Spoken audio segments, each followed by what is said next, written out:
Welcome back, Shalligators. Oh, it's the video you guys have been waiting for, and I'm so sorry it's taken me so long, the weight loss video. So you guys might know I recently dropped quite a bit of weight. I think I've lost now about 32 pounds, and I am not even 5'5". I'm like 5'4 3/4", but in this video I'll just say I'm 5'5", so it's shorter for us to say. So I'm not a very tall person. So 30 plus pounds on me made a huge difference. And everybody's been asking, how did I do it? How did I do it? How did I do it?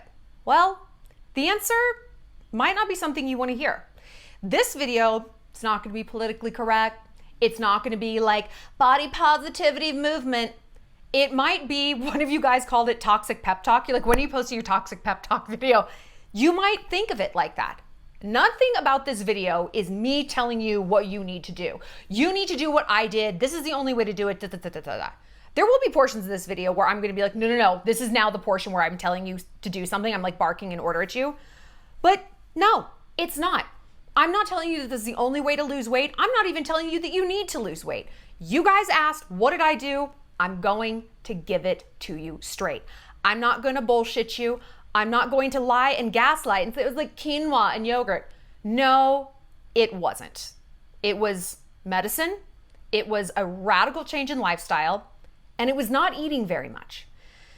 So look, if you're triggered by that, X out of the video, tough shit. I'm not going to sugarcoat something to protect someone else's feelings. I'm talking about my body, not your body, my body. I'm allowed to have my body look the way I want to. If you don't like it, get bent. Sorry about it. So I'm going to break it all down. I'm going to shoot you completely straight like I do about everything else. And I'm going to go on a little rant about Victoria's Secret. Oh, you'll see. You'll see. Before we get started, come with me to Italy. Yes, speaking of food and eating, it's going to be no carb left behind. Come with me to the land of pasta and wine and Nutella and all of this stuff. We have added a second Italy fan getaway November 2nd through 9th. What is math? We're going for a week. We're going to Rome and Florence. I've lived in both cities. They mean so much to me. I know a ton about them. I speak not great Italian, but we're going to try. And I think we have 8 spaces left. The trip is 100% going to sell out. So I would love to see you guys there. You can be from any country in the world. You can be a girl. You can be a gay guy. No straight dudes, because, you don't need a vaccine to go on this trip. I'm not vaccinated. I would never take you guys someplace where that's required because, I wouldn't even be there. So we're not going to do that. We're going to have our own dedicated photographer along for the ride. It's going to be so much fun. Also, if you guys want to talk with me one-on-one, head over to my website, shallonlester.com, and click submit a question. If you want to talk more about this diet stuff, you need a pep talk, anything like that, I got you, girl. You can also get a video pep talk on Cameo if you live in the US. Just search me on their platform. Or if you live outside the US, go to Memo, MEMMO, and you can find me on there and get a little video chit chat with me. It's so fun. Okay, so I've lost a lot of weight. If you guys have been watching my channel for any length of time, you know that my weight is like my Achilles heel. You can call me dumb, you can call me ugly, okay. I don't think I'm either one of those things. You call me fat, we got a problem. Because I've always thought I was fat. Like my whole life, I've thought I was fat. And I was home like last year or something, my mom and I were looking through photos of me as a kid, and it's like, I was not only not fat, I was shrimpy. I was like tiny. I was like a tiny bird person. And I'm like, where did I get this idea? I can tell you, like, it was an idea kind of that came from my family, but you know what? It doesn't matter. My body has always been my Achilles heel. And I have spent the last, I don't know how many decades, buying into the horseshit body positivity movement that says, love yourself no matter what size you are. If you can do that, you are my absolute idol. Seriously, like that is incredible. When I heard Rihanna say in a quote one time, she's like, yeah, I gain weight, I lose weight. I have fun dressing up my body at any size. It's kind of fun to like dress, when I'm a different size. I've never related to anything less. Nothing. I'm like, what? You enjoy that? I don't. I don't enjoy being fat. And I'm going to use words like fat and thin in this video. If you have a problem with it, grow up. Like literally grow the fuck up. Sorry. Again, I'm talking about my body. I'm not talking about your body. When I weighed, I think I didn't even weigh myself when I was at my heaviest, but I'm 129 pounds now. So do the math on losing 30 something pounds. Like I can't even speak the weight that I was. Like I can't even speak it. I would never look at someone who was that weight and my height and be like, there goes a fatty. Like never, you know? But when it's your body, you feel differently. And that is your right. And you know what, guys? I'm not gonna lie to you. I feel incredible. I feel incredible. Like I feel like my old self again. I really enjoy the compliment that I look skinny, you know? And it's interesting, like we've talked about body image a lot here on the channel, and especially about like Adele losing so much weight and how the body positivity lunatics just shredded her. And it's like, fuck you. Like it just goes to show how ridiculous that whole movement is. It's not body positive, it's fat positive. I don't want to do anything to change my body, so screw anybody who wants to change theirs. It's actually not, oh, love yourself. It's love yourself. No, not if you look like that. Only if you look like me. Only if you don't challenge my ego. I can see right through you. But I feel so good where I'm at. I've lost 2 dress sizes. I went from I was probably an 8 or a 10, and now I'm like a 4. In some things I'm a 2, in some things I'm a 6, but I'm wearing smaller jeans than I've ever worn in my life. I just bought a pair of Free People, like flares. They're size 27. I've never been that small in my life. Now, part of that is because I've lost so much like booty muscle. Like I really haven't been working out a ton. We're going to talk about that later in the video. I'm going to tell you what my workouts are, but basically kind of not much of anything. So I know that I've lost a lot of muscle. And the plan was always drop the fat, then we're going to build the muscle. And for me, and again, I'll explain this later, historically, it's not really been possible for me to do both at the same time. And I'm like in awe of women who can. Like that's incredible. It's just not worked for me for a variety of reasons that we'll discuss. I have wasted years of my life trying to love myself fat. I'm not happy fat. I'm happy when I'm thin. And thin is a subjective term. The weight I'm at now would be unbearable for some people. Like all my friends are skinny Asians. They would not like to be 130 pounds in any way, shape, or form. Great. That's not great. Some people, 130, they'd be emaciated. That would be way too thin. Totally. In this video, I'm talking about me and my comfort zone, not yours. I'm not trying to drag you into my comfort zone, drag you into my size. Not at all. You asked, what did you do? So I'm telling you. The first and foremost thing I did was accept I don't like being fat. I don't like it. I don't like dressing my body up in different sizes. I don't like having 8 different sizes of jeans in my closet. I don't like sitting on a plane and feeling out of breath because my pants are digging in. I don't like my thighs touching. I don't like the back fat coming over my bra. For some people, none of this bothers them. Cool. It bothered me. And I wish I had had the guts to look myself in the face years ago and say, look, girl, you're a butterball and you fucking hate it here. You hate this shit. So change it. Instead, I bought into this body positivity thing because I mean, in a way, it's like, well, yeah, why kill myself at the gym, cut out my favorite foods, go through these major life transitions when I could just be happy here? We've talked about this. We talk about this a lot in terms of being a hot girl. What's the secret to deciding you're a hot, what's the secret to being a hot girl? Deciding that you are one. Attractiveness is so much about how you carry yourself, but it's got to kind of be a little bit authentic. And it was not authentic for me to be 160 plus pounds and act like I was hot shit. I didn't feel that way. And I finally ran out of steam pretending that I did. And we talk about dreams a lot. And one thing I've said to you guys, at some point, it's less work to just go after your dream than to constantly run away from it. And that's where I got with my body image. It was easier to just get thin than to constantly pretend like I didn't care. I love my curves. No, I don't. I love somebody else's curves. You look great. I don't love mine because they're curves here. They're not curves, they're curves here. Not where I want them to be. This isn't a curve that I'm after, okay? It was so much less effort to just accept it, surrender to what I wanted, make a plan, and go for it. And again, with this body positivity thing, that's like a 4-letter word. Ooh, you can't say someone looks thin. Why? Some of us want to be thin. Some of us don't. Okay, different strokes for different folks. If you get to love your body big, I get to love mine small. And like I said, I'm going to shoot you straight. I feel better skinny. I can do the things I want to do. I can wear the things I want to wear. I can make a sex tape if I want to. I'm not going to, but I feel good enough that I'm like, it's not because I don't want to look at myself on camera. Ugh. I remember when I got married, because I am thinner than I was when I got married, and my wedding weight, 132, 131, was my goal. I remember like afterwards, people were like, do you wish you'd done anything different with your wedding? And I literally would say, I wish I took more nudes. I wish I took a ton of nudes. Not to send anyone, just for myself, because I was so thin. And I'm like, fuck, really missed that opportunity. Now, oh, you don't want to see my camera roll. You don't want to see it. But I do. I feel great.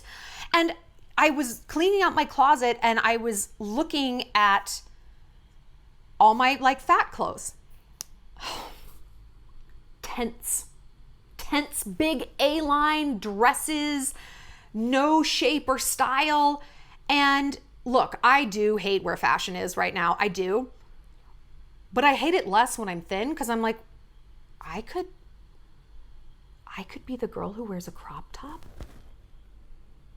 with like matching shorts. I could be that? No. Really? I like being able to do that. I was starting to feel really old. You know, when you're wearing shapeless sacks, that's what middle-aged women wear, you know, the middle-aged spread. Like, I didn't want to go there. You feel locked out of so much when you don't feel good about your body. I had a real wake-up call. And this started the weight loss journey when I was, where else? The plastic surgeon. I was seeing my plastic surgeon in New York City. And I am a plastic surgeon. I mean, it's like Botox and fillers and stuff. And she dissolved all my filler. And she's like, we're going to start over. Because I went in there because I was like, my jaw is just like, bleh. I just feel like I'm like melting. Like I can't see my jaw when I'm on my videos and stuff. And I need filler there. I need to like build my jaw out and make it sharper. And she looked at me. And keep in mind, this person is my friend. Like, she's my friend, okay? She's not just some like bitch off ZocDoc. She was looking in my face and she's like, is that filler that's migrated? She's like, what is all this? And she stood back and she looked at me and she said, it's not filler that's migrated that's making you look soft in that area. You're too fat.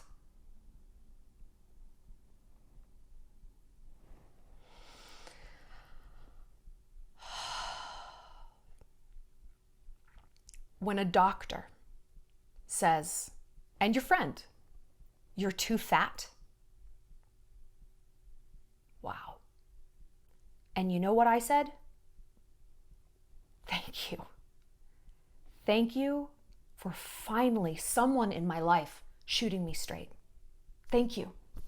Because I know my friends saw it. I know my friends saw me putting on pound after pound after pound, drinking, eating, rinse, repeat. They saw it, but they didn't, and it's not their responsibility to be like, hey, what's going on? But it is a doctor's responsibility.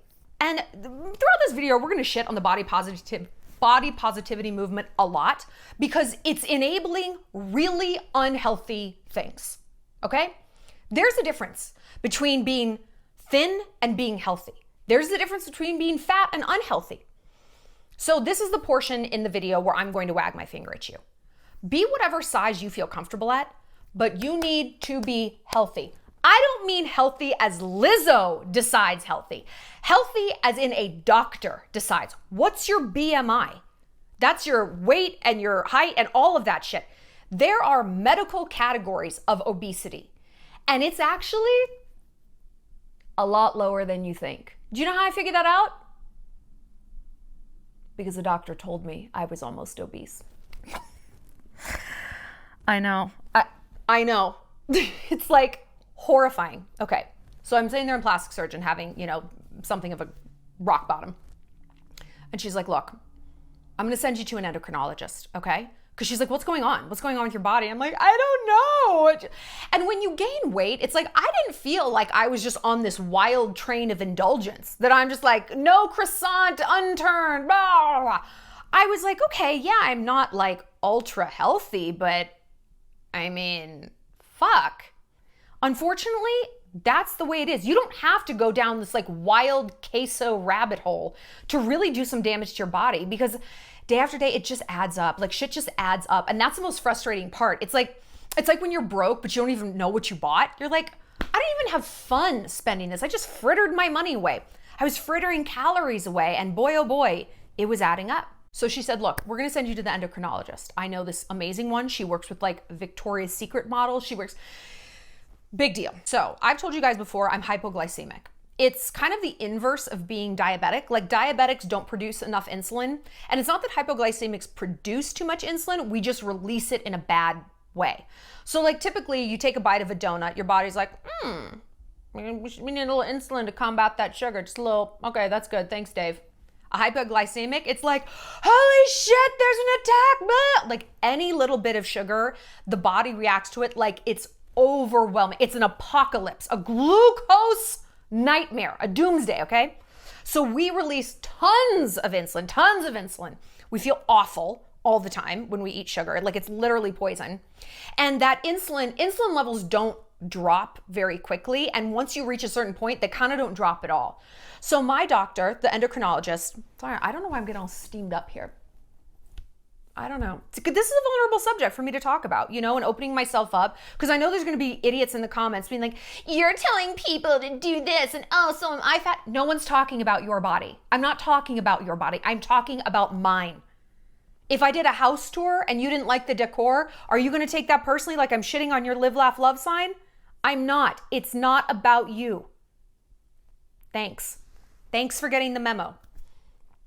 So this endo, she looked at my height, looked at my weight, knew I was hypoglycemic. She said, guess what? You're pre-diabetic. I don't even need to do your labs yet to know that. You're pre-diabetic. And once you tip into diabetic type 2, very hard to get out of that, girl. So what's going on? What are we going to do about this? I cried. There was some crying because I was just horrified at where I'd gotten to, you know? She did my blood work, my A1C, which is like a marker of, you know, blood sugar and all that stuff, totally out of whack, really high, almost like a 6. That's veering into diabetes for sure. She's like, we have to get you off of this. So here comes the thing that saved me. It's a drug called Ozempic. I'm not telling you to go on this drug. It's incredibly hard to get prescribed because people can abuse it. They can use it as like some weird diet drug, which it had the benefit of me losing weight, but it was a little bit. What it actually did was regulate my blood sugar. And I'm not like getting paid to do this. Like, wouldn't that be great if I was getting paid by Big Pharma? Ugh, amazing. But I'm not. I'm shooting you guys all the way straight. I could come on here and gaslight you and be like, it was yoga. I just did yoga and I switched to oat milk. No, bitch. I was injecting myself with a drug every fucking week, okay? I'm regulating my blood sugar. So what this did was allow my body to process insulin so much more effectively. Because when we hold on to a lot of insulin, we hold on to a lot of fat, especially around our midsection. If you tend to gain weight in your midsection, you're at great risk for diabetes. And it sucks, okay? It's brutal. So because my body started regulating my insulin more effectively, the difference is night and day. I sleep better. I have more energy. I can eat a bite of donut or a half a donut without being like, I'm going to die. Like my body is shutting down. There's maple syrup in my veins. I'm nauseous. I'm dizzy. I have to take a 2-hour nap. And when you have weird blood sugar issues, you kind of don't realize it.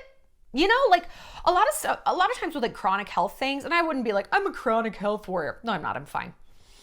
You don't know that not everyone feels that way, right? Like I remember asking my mom, how do you feel if you eat like 3 cookies? How do you feel if you eat a bunch of sugar? She's like, guilty? I don't know. I'm like, no, physically. She's like, physically I feel guilty? Like maybe I get like a tummy ache, but I'm like, wait a minute. You don't feel like you're gonna kill yourself? Like really? She's like, no. Do you feel like that? I didn't know what I didn't know. And I like, look at me. I'm like getting hives talking about this, yo. I knew I was hypoglycemic, but I didn't know what it was like to not be. And because sugar is poison, I do really, really well on the keto diet. Like I feel great. Some people don't. And again, like this comes back, like you have to, this is about my body right now, but your body is your responsibility, and what works for me might not work for you. My goal weight might not be your goal weight. It's okay. But this is the finger wagging portion. Get some blood work done. Get some blood work done. See a good endocrinologist, not your GP. If maybe go to your gynecologist, because they can look at hormones and what's going on. Your adrenal glands might not be firing. You might be low on potassium or magnesium. Your blood sugar might be out of whack. Your thyroid might be out of whack, okay? I'm not saying to do this so that you can get some injection and it's a quick fix. This was not a quick fix. I started on this journey in September. It's April, you know? And I've made a lot of changes, which we're gonna get to in a second. But at least you'll know if there is something amiss that's preventing you from reaching optimal health. Health, not size. Again, I got a real fucking bone to pick with the body positivity movement, because stop yay-saying people who are not healthy. I was in the hospital last year for a week. Was it because I was morbidly obese?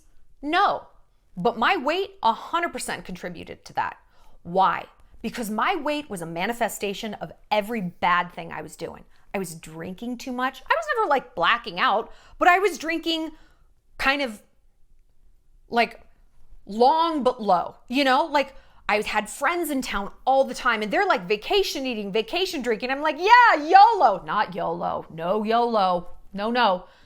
I was going out too much. I was staying up too late. I was just running my body a little bit ragged. And it was finally like, guess what? We're done here. Now, some people can carry on like that for years, for decades, you know, and they're fine.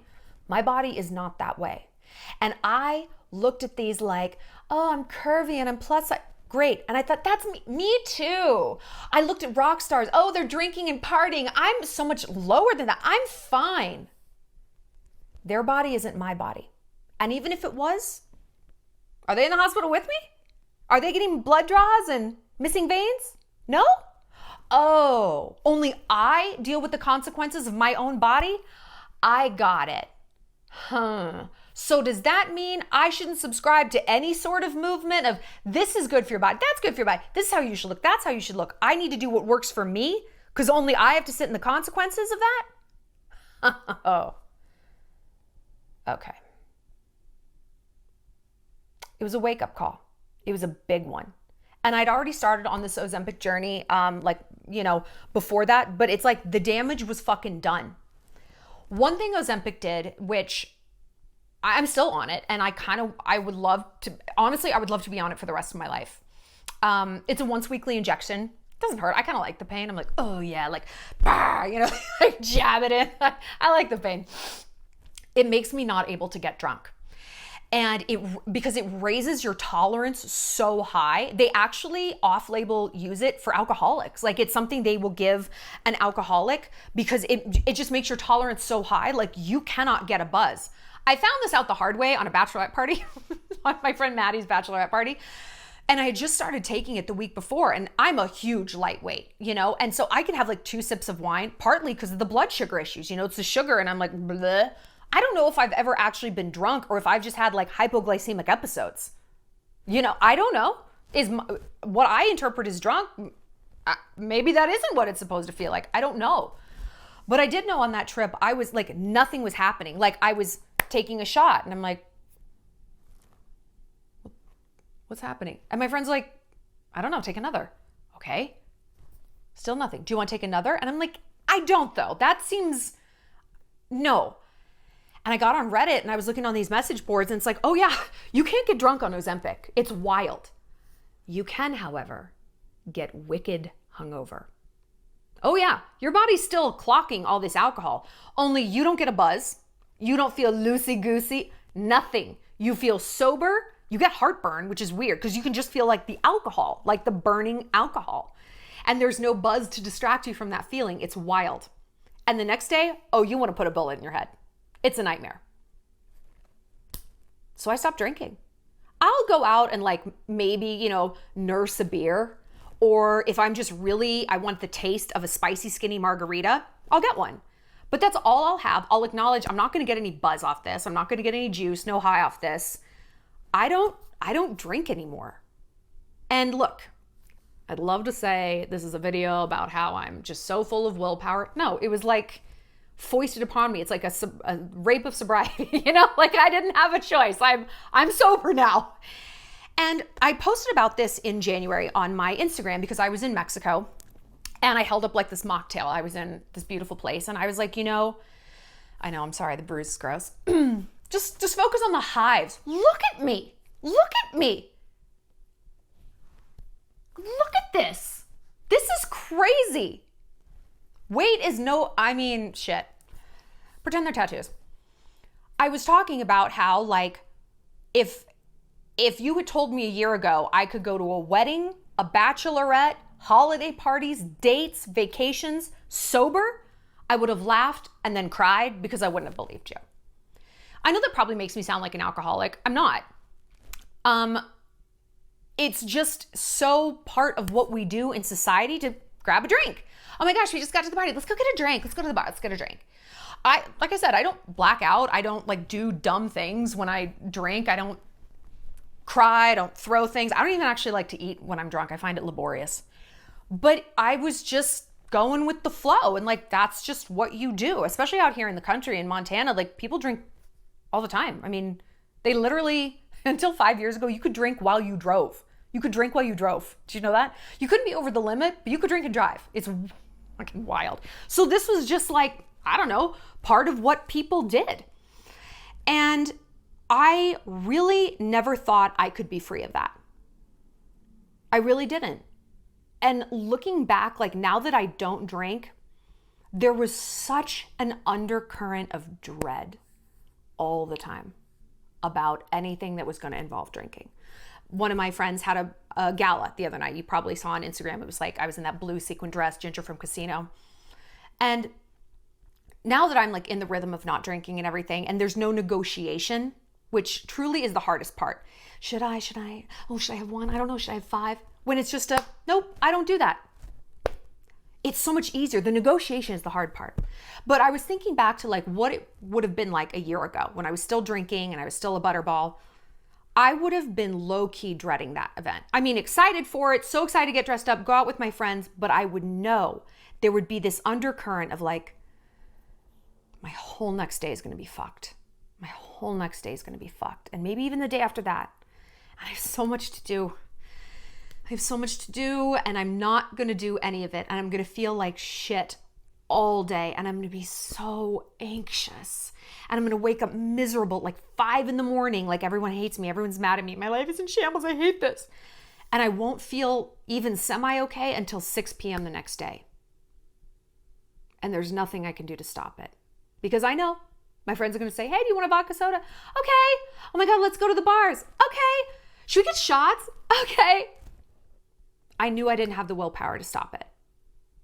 And I look back on the bachelorette parties, the weddings, the vacations that I've gone on for years, and there was always that undercurrent. It's like going someplace when you know you can't afford it. Yeah, I'm excited for dinner. Yay. It just gives you this low-key anxiety. And for what? I said in that Instagram caption, like the secret to being a hot girl, what if you just decided that you are one and just carried yourself that way? What if instead of drinking, you just were drunk? You just acted drunk. Not like, bleh, but what do we drink for? Like, what is the point? What is the point? I drink to get loose, to let go of my problems, to be more present, honestly. It's like I'm not checking my phone. I'm not worried about work. I'm not thinking about all the shit I got to do tomorrow. I'm paying my taxes. I'm bitching out my accountant. I'm focused. I'm here with the bar. This song is great. Oh my God.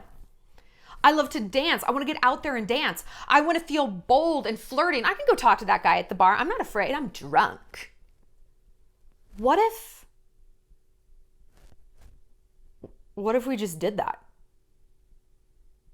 What if we just did that thing? I started to just do the thing. I started to just be present. I started to just dance if I liked the song. I started to just talk to that guy. And sometimes we want to drink because we have something self-destructive we need to do, like texting the ex. I just fucking texted him. I didn't wait until 11 p.m. I texted him at 7. You up? He's like, of course I'm up. The sun won't go down for 2 more hours. But you know what? That's what was in my heart and in my psyche. I don't need alcohol to validate that decision. I'm just going to do it. I'm just going to do it.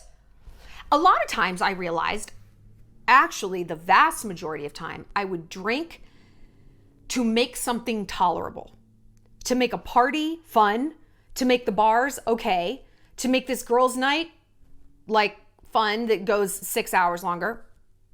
Instead, you know what I do when something's not fun? I leave. I've always said that I'm a social sprinter. Man, I am like a social hyperdrive sprinter. I'm like just a blur. I'm here for a good time, not a long time. And before, I was here for a long time and not a good time. I was.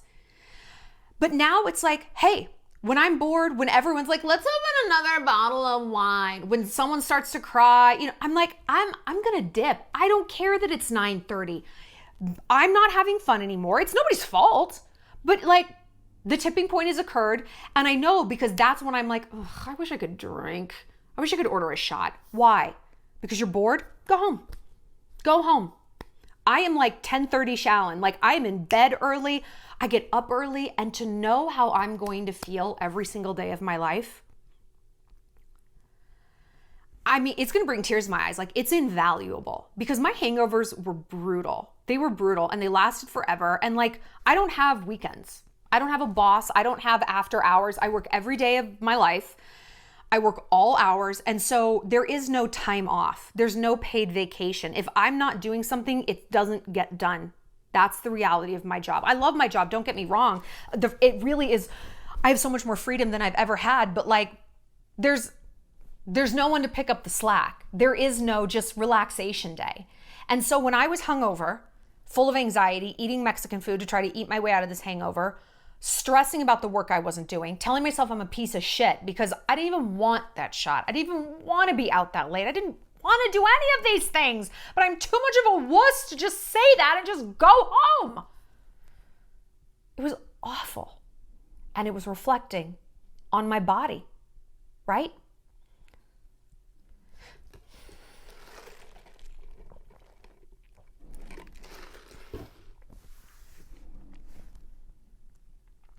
So I've known that I'm not going to be on Ozempic for the rest of my life. Like I've pretty much hit my goal weight. I'd like to lose maybe a few more pounds. And then like, they're going to wean me off.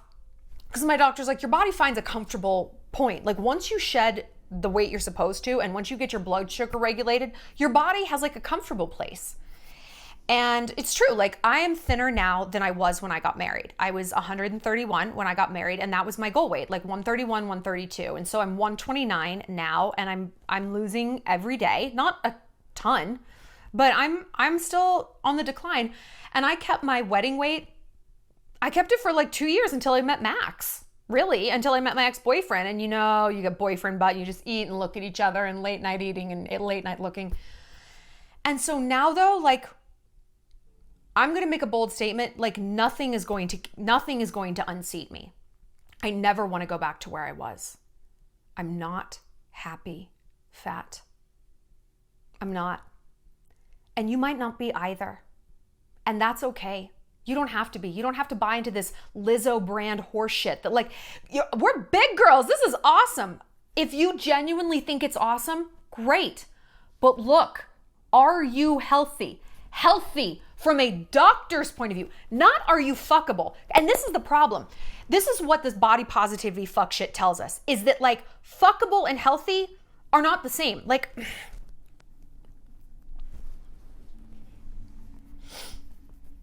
and when I say healthy, I don't mean skinny. I know girls who are like bigger, big thighs, big butt. They're just solid, like Polish immigrants, right? Like, my friends, they'll say this too. They're like, I'm meant to like survive a fucking famine. I'm never going to be willowy. I'm like, but girl, you can run 8 miles. You can do a spin class. Like you are actually healthy.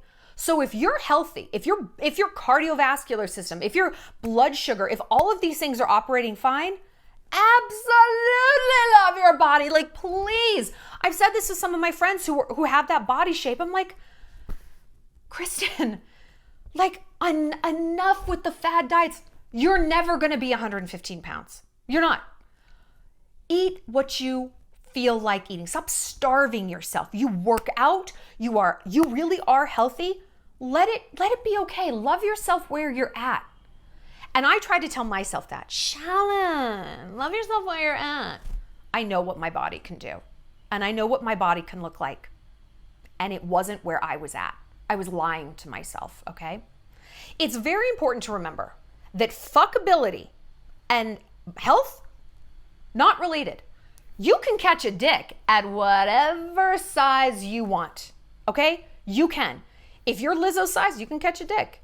If you're Miley Cyrus's size, more dick, or same amount of dick, just dick all the way around. Like, you can catch a dick no matter what. Do not stress about that. I'm not talking about your body needs to be a certain way so that you can get laid, so that you can be attractive and boys can find you hot. Notice I haven't said any of that. I'm talking about your health, baby girl. You don't want to be in the fucking hospital. I promise you that. Lizzo is not going to join you, okay? You have to do what is best for your body. And how, when you're at optimal health, when you're eating the right foods, when you're working out and doing right by your internal system, how your body looks, accept it. Accept it. If that's 190, okay, that's where she wants to be. Let her be there. If it's 110, she wants to be there too, okay. But I'm not going to sit here and be like, oh, whatever size you are, it's great. From a fuckability standpoint, yeah. From a health standpoint, no. And I want you to be around for a really long time. Not just be around. I want you to be happy. I want you to be healthy. I want you to sleep well. I want your skin to be good. I want you to be healthy. And I feel the best at this weight, if not a little bit less. Remember how I said we're going to shred Victoria's Secret? This is a picture of me today.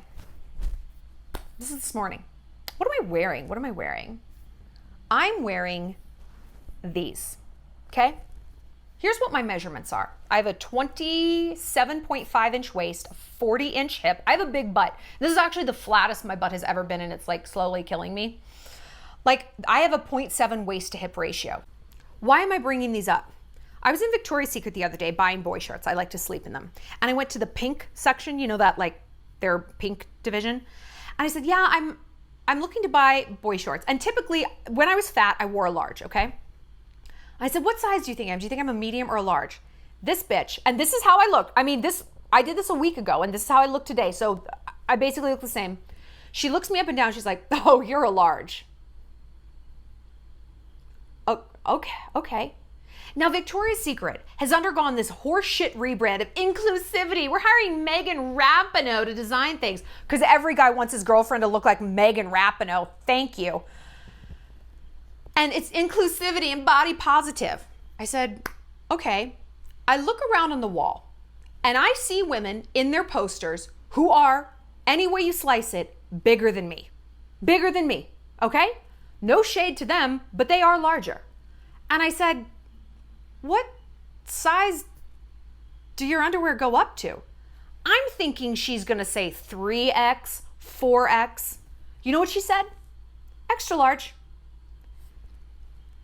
I'm 5'5", 129 pounds, and I'm a large.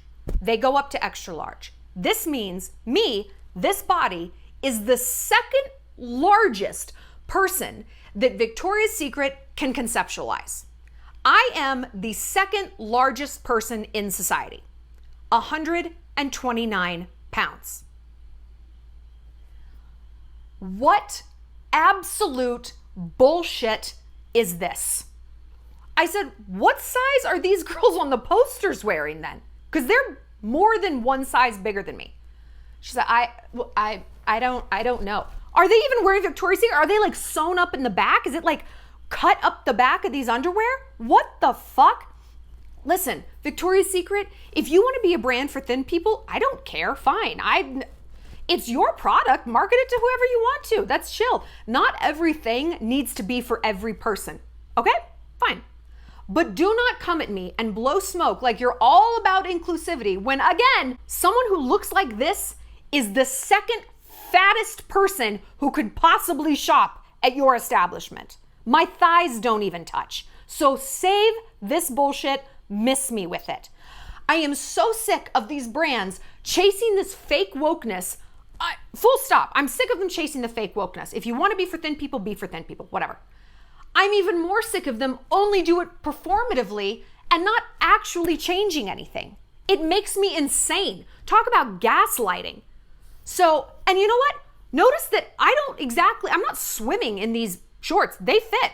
That's the worst part of all. This chick was right. I am a large. I'm not a medium. I'm a large. So again, the sizing is absolutely ridiculous. Who on earth is an extra small for? A newborn? Is that the weight I'm supposed to try to get down to? My original birth weight? 7 pounds, 8 ounces? Is that where we're going with this? Great, let me know. Anyway. So you guys might be asking, okay, are you working out? Like, tell me what workouts you're doing. Not really. I mean, okay. In the past, when I have tried to lose weight, I've had a personal trainer, and I spent $10,000 on a personal trainer in a year. $10,000 I very much did not have. At the time, I went into a ton of credit card debt. It was the single worst financial mistake I've ever made. You know why? I didn't lose a motherfucking pound. Nor did I drop any body fat percentage. For me, for my body, working out to lose weight doesn't work. For some people, it does. For me, it doesn't. For one thing, I get up like 2 or 3 hours earlier than usual. So that's an extra meal I have to eat. I'm burning more calories, so I'm eating extra. I'm also telling myself, well, I worked out so hard today, I was like flipping truck tires. Yeah, I'm getting the sweet potato fries. I wasn't able to meld nutrition with working out. And you know what they say, you can't out-exercise a bad diet. And boy, oh boy, I was living proof of that. So my plan with this, focus on eating, focus on drastically reducing my calorie count, which I did. I mean, listen, this is where the toxic pep talk comes in. In the beginning of this, I was eating 800 calories a day, not a lot. And I didn't feel very hungry. Ozempic really kind of cut my appetite. I'm not saying you should do this. I'm just telling you what I did because I lost a lot of weight pretty fast.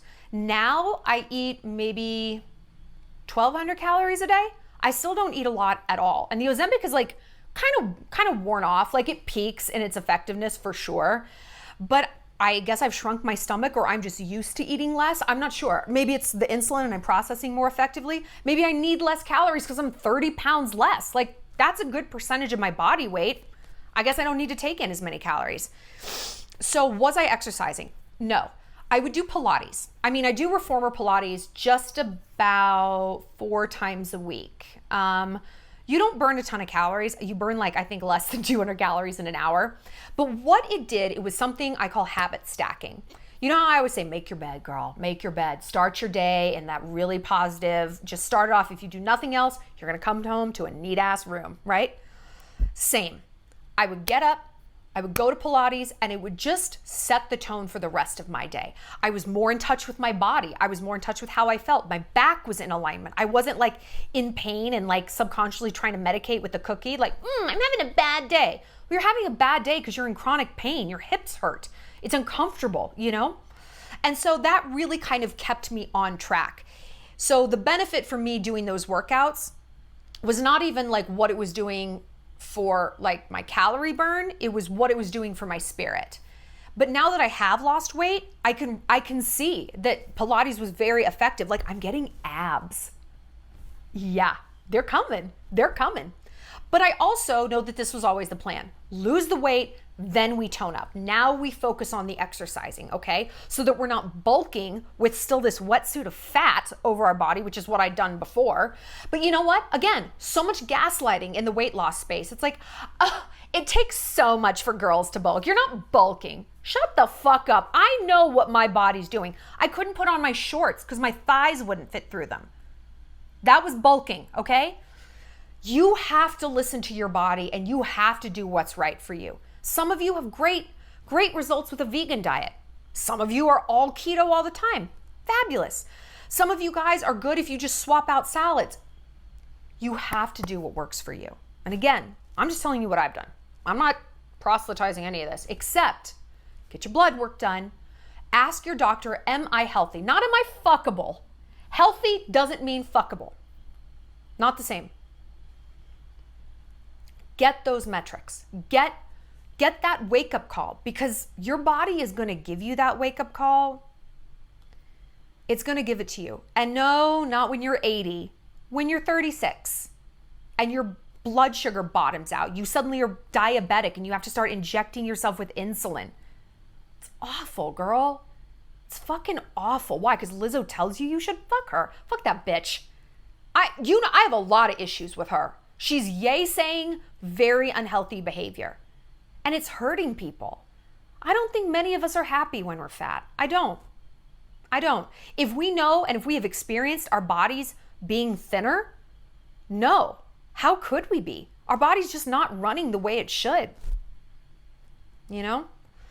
So, you guys are probably asking, what do I eat? Like, what do I eat in a day? Okay. This is also where the pep talk gets toxic. I've never eaten worse. I haven't. Because I don't eat a lot of anything. I'll eat McDonald's. I would never eat McDonald's before. Never. Ramen? No. A donut? You might as well say it's a brick of heroin. No, fuck no, I would never eat these things. At the time, I couldn't ever trust myself. If I went through a drive-thru, I know I should get a small, but I'm getting a large, fuck it. One thing Ozempic helps is it attacks a part of your brain that obsesses about food. If this drug did nothing else but that, it would be a fucking miracle. I would consider it such a success, even if I never lost a pound, to just be freed finally of the obsession with food. It's gonna make me cry. I never knew that you could live like this, that you could have a bite of a cookie, you could put it down and not think about that cookie again. I did not know this was possible. I didn't.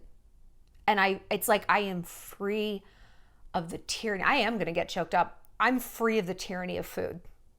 And you can call this pep talk toxic. You can say that I'm setting a bad example. I don't fucking care because I'm happy.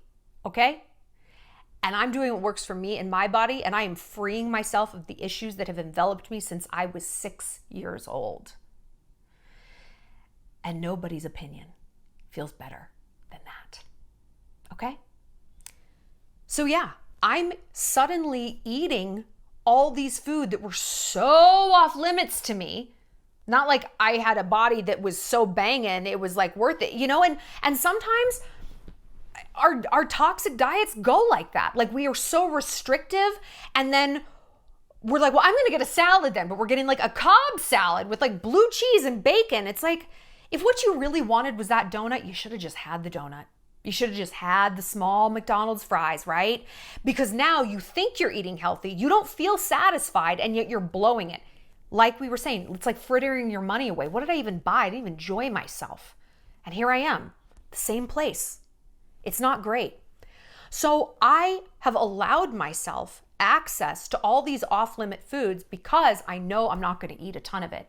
And if I don't, I can put it away. I can give the leftovers to my friends. I can give it to a homeless person and just be like, I'm never thinking about it again. I'm free. But my mom gave me, talk about toxic pep talk. She's like, do you know who you remind me of? I was like, Zsa Gabor. She's like, no, our fat cousin. I have many fat cousins, many. They all live in Indiana, incredibly fat. And one of them got gastric bypass. And she could eat a shot glass of food per meal. Guess where she went? Taco Bell. That was her shot glass of food. Not something healthy. No. It was the same habits, just funneled down into a shot glass. And my mom's like, that's who you remind me of. That's who you remind me of. You're revamping your diet, but you're not. You're actually eating infinitely worse. And when you're off this drug, which you will be, And when you're left to your own devices, you will now have normalized hitting the McDonald's drive-thru. Going and getting a donut won't be something that's so crazy to you anymore. So you're setting yourself up for massive failure, actually, not for success. Ugh. Was she wrong? No, she was completely right. So I did have that come to Jesus moment before Christmas, because I'm like, she's right. Like, I'm going to get off this and it's going to be like, hello, carbohydrate friends. I'm going to be right back where I started. Or worse, white knuckling it to not make these bad decisions when really I should be using this time and this sort of, crutch of the Ozempic to train myself into making better food choices. So that's what I've been endeavoring to do. I've also been endeavoring to do that with alcohol because I'm going to be off it and I'll be able to get drunk. So I've been really vociferous about telling everybody, hey, I don't drink anymore. It's in my Tinder profile. Just to let you know, I don't drink. To position myself in that way so that it's not just like one day, like, fuck, I have to make all these decisions. That it's part of my routine. It's just simply part of who I am now. So I'll have, for breakfast, I make turkey bacon. Like I batch make it, like I meal prep. I'm huge into meal prep. It's really, really the secret of my success because I'm lazy and hungry. And on this, I don't know if it's an Ozempic thing. I think it's just a byproduct of eating small meals. Like I'll eat a small meal, I'll max out really fast. But then like 2 hours later, I'm like,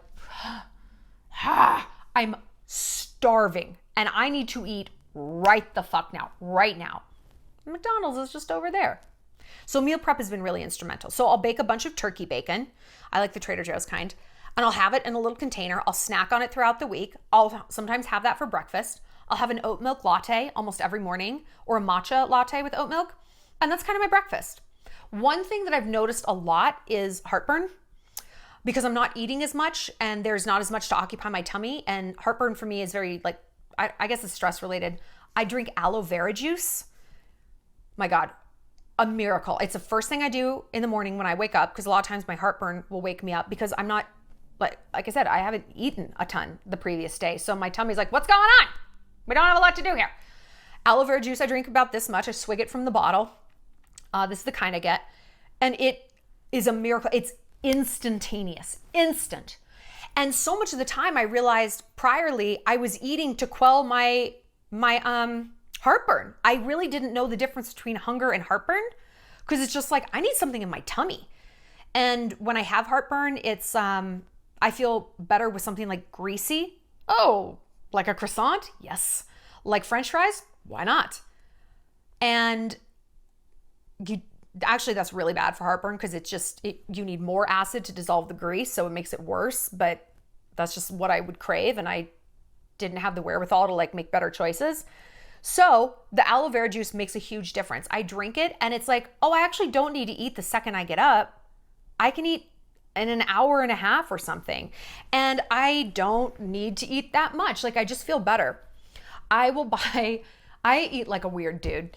I'll buy like stew meat, like cubed up stew meat, and I saute it up and I portion it out into little things. And so then I just have like a little grab and go cup of meat. I will make kale Caesar salads. That's what I love. For dinner, I like sushi. I don't know. I'm really trying to switch and make better choices. But if there's something I want, I have it. Because again, I know I'm not going to eat the whole thing. And if you're not there, like I get it. This is the hardest part is portion control, right? Break off part of it and throw the rest away or give it to your friend. If you don't think you can only stop at a half a cookie, only give yourself a half a cookie. A huge hack I have for avoiding cravings is brushing my teeth. I'll brush my teeth like 4 times a day. Like not crazy, but I'll at least brush my tongue to get a taste out of my mouth. And 9 times out of 10, that kills the craving. 9 times out of 10. But if it doesn't, I eat something healthy. I eat some protein. I drink some water. Usually that takes care of the other 1% of the craving. But look, if it's still there, if I really need that Rice Krispie treat, I'm going to go get a Rice Krispie treat. Okay? That's what I'm going to do. I know that I will have done all the other things I need to in order to ameliorate that craving as much as possible. And if I need a motherfucking Rice Krispie treat, I have a motherfucking Rice Krispie treat.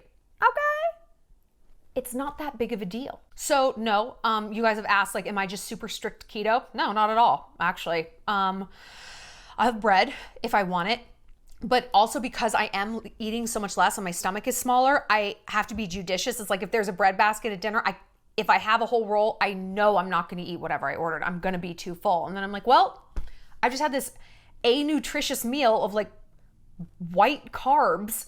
So it does take quite a bit of self-control. And I'm not going to lie to you. I'm nervous about getting off Ozempic. I am. I think when we have been freed from some sort of obsession or addiction, basically, the biggest fear is that feeling coming back. I mean, it's like if you know you're going to see your ex at a bar and it's like, fuck, I hope I don't still love him. I'm just praying for neutrality. I don't need to hate him. I just want more than anything not to care and to feel like I have some mastery over my feelings.